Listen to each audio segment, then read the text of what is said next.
Hello my lovely audience, welcome to my page nursing information and nurse life.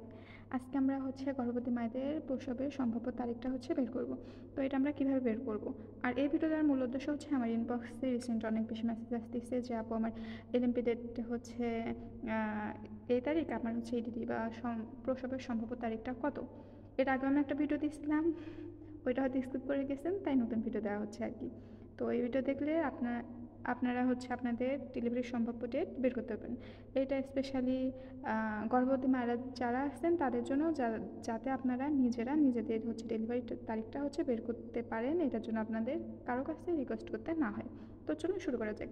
আমি ইডিডির তারিখ বের করার জন্য আমি একটা তারিখ নিয়েছি 3-10-25। এটা অবশ্য কারো ডেলিভারি না, এটা জাস্ট একটা আনুমানিক ধরছি বা উদাহরণ দেওয়ার জন্য আমি এই তারিখটা ধরছি।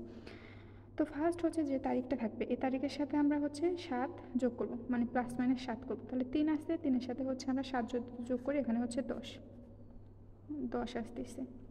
তারপর এটা অক্টোবরের 3 তারিখে। অক্টোবরের 3 তারিখে তার শেষ মাসিক হয়েছিল আর কি।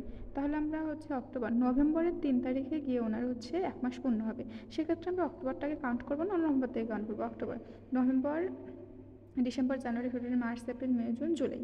তাহলে জুলাইয়ে ওনার জুলাইয়ের 3 তারিখে 1 মাস পূর্ণ হবে। তাহলে এটার 3-এর সাথে যদি 7 যোগ করি তাহলে 10, আর মাস আসতেছে 7। তাহলে 10, 7,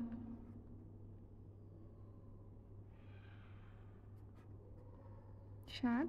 যেটা 25 সাল আসছে, অবশ্যই পরের বছর যাবে, তাহলে 26। এটা হবে প্লাস মাইনাস।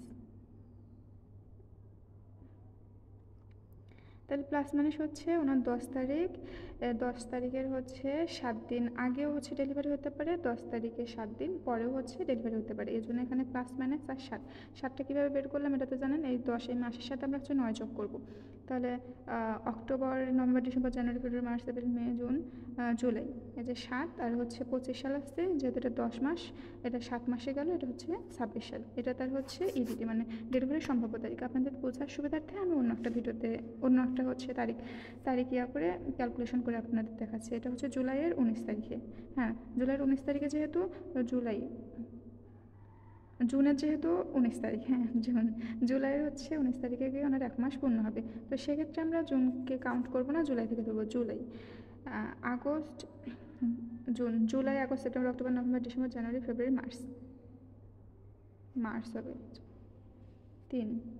আমরা 3, এখানে 3 মাস হবে। আর 19-এর সাথে যদি আমরা 7 যোগ করি তাহলে কি 19, 20, 21, 22, 23, 24, 25, 26। তাহলে এটা 26 সালে যাবে। 26, তাহলে ওনার ইডিটি 26/3/26। ওনার 26 সালের মার্চের 26 তারিখ, প্লাস মাইনাস 26 তারিখে 7 দিন আগেও ডেলিভারি হতে পারে, 26 তারিখে 7 দিন পরেও ডেলিভারি হতে পারে। তো আমি জানি না আপনারা এই ক্যালকুলেশন বুঝছেন কি না, কোনো প্রশ্ন আসছে কি না। কোনো প্রশ্ন থাকলে অবশ্যই আমাকে করবেন।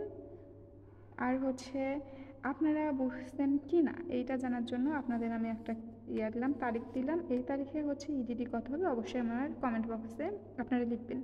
যদি আপনারা এই তারিখের ইডিডিটা বের করতে পারেন বা কমেন্ট বক্সে লিখতে পারেন, তাহলে আমি বুঝবো যে আপনারা আমার এই যে ক্যালকুলেশন পুরোটা দেয়া, এইটার আপনারা ক্যালকুলেশনটা পুরোটা ভালোভাবে বুঝছেন। ধন্যবাদ সবাইকে। আসসালামু আলাইকুম।